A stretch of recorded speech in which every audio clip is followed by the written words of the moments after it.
আসসালামু আলাইকুম, সবাই কেমন আছেন? আলবাস ড্রাইভিং ট্রেনিং সেন্টারের পক্ষ থেকে সবাইকে স্বাগতম। আজকে সকালবেলা একটা ভিডিও নিয়ে হাজির হলাম। আমাদের একটা স্টুডেন্ট, তার আজকে আপনার প্রায় 18টা ক্লাসের মতো, জান 18টা ক্লাসের মতো হয়েছে কি। তা দেখেন যে কত সুন্দর গাড়ি চালাচ্ছে, সেটা নিয়ে আমরা একটা ভিডিও করতেছি আর কি। যান, আপনি বেরিয়ে যান, আপনার মতো আপনি চালান। আর গাড়ি চালাতে গেলে আপনার সর্বদা সব দিকে খেয়াল রাখতে হবে, ডানে বামে পিছনে লুকিং গ্লাস, মানে এক কথায় কি পুরো চারিদিক খেয়াল রেখে আপনাদের গাড়ি চালাতে হবে। দেখেন যে কত সুন্দর গাড়ি চালাচ্ছে, স্টার্টিং ধরছে কত সুন্দর।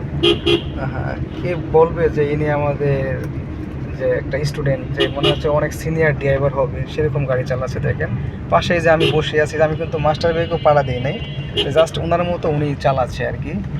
তা আমাদের যারা ট্রেনার আছে তারা অনেক দক্ষতার সাথে আমরা প্রশিক্ষণ দিয়ে থাকি।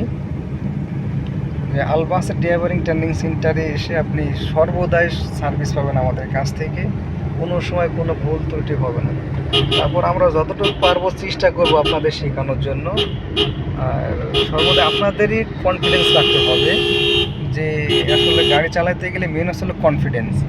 নিজে যদি বলেন না আমি ইচ্ছা শক্তি দিয়ে আমি পারবো, তাহলে আপনি পারবেন। আর এমন আছে, দেখা গেছে যে অনেকে অনেক জায়গা থেকে অনেকটা ক্লাস করার পরে তারা চালাইতে পারে না, কারণ তাদের ভিতরে কনফিডেন্স থাকে না। তখন কি দুর্নাম হয় হলো স্কুলের। কারণ কোনো একটা ট্রেনিং সেন্টার আপনার কোনো দিন খারাপ প্রশিক্ষণ দেবে না। সে বাংলাদেশে যতগুলো ট্রেনিং সেন্টার আছে সবাই আপনাকে সর্বদাই সার্ভিস দেওয়ার জন্য চেষ্টা করবে, কিন্তু অনেকে সার্ভিসটা নিতে পারে, অনেকে পারে না। নাম হয়েছিল সুদাদা, নাম হয়েছিল আপনার স্কুল দিয়ে, যে অমুক স্কুলে ঠিকমতো প্রশিক্ষণ দেয় না, অমুক এটা সেটা আমাদের কাছে অনেকে বলে। কিন্তু আসলে কি ভাই, কোনো প্রতিষ্ঠানের নাম খারাপ করতে কেউ চায় না, সবাই চায় সবার প্রতিষ্ঠান সুনাম করতে। কিন্তু সেই ক্ষেত্রে হলো আপনাদের কনফিডেন্স থাকতে হবে, যে আমি অমুক স্কুলে ভর্তি হয়েছি, জাস্ট আমি এখান থেকে চালিয়ে শিখিয়ে আমি কিছু একটা করব। আপনার সেই কনফিডেন্সটা যদি আপনাদের ভিতরে রাখেন, তাহলে ইনশাআল্লাহ আপনারা অল্প দিনে গাড়ি চালাতে পারবেন।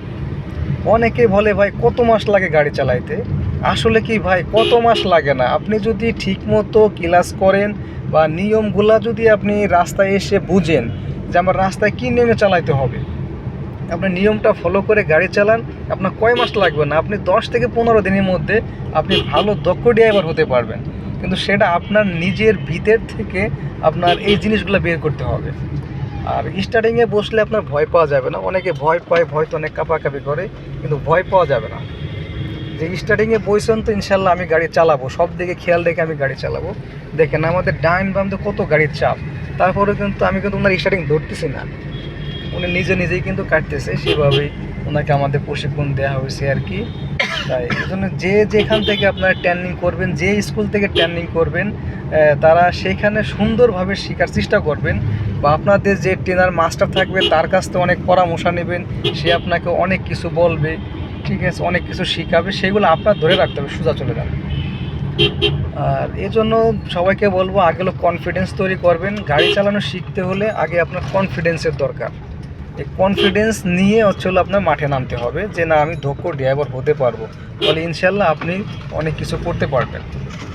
আর যদি বলেন না আমি তো স্কুলে ভর্তি হয়েছি, আমাকে ওনারা সব শিখাই দেবে, হ্যাঁ ভাই সব শিখাই দিবে। আপনার স্টার্টিংয়ে আমরা বসায় রাখবো, আপনাকে সব কিছুই করে দেবো, কিন্তু আপনি চালাচ্ছেন, কিন্তু সেটা আপনি তো কনফিডেন্স নাই আপনার মধ্যে। কিন্তু আপনি তখন বুঝবেন যে আসলে একটা ট্রেনার আপনাকে কীভাবে শেখাচ্ছে আর কি। তাই যে যেখান থেকে শিখবেন আগে কনফিডেন্স নেবেন, সাহস নেবেন, সুন্দরভাবে চালানো শিখবেন। আর সবাই ভালো থাকবেন। আজ এই পর্যন্তই। যদি আমাদের কথাগুলো যদি কোনো ভুল হয়ে থাকে আপনারা ক্ষমা দৃষ্টিতে দেখবেন।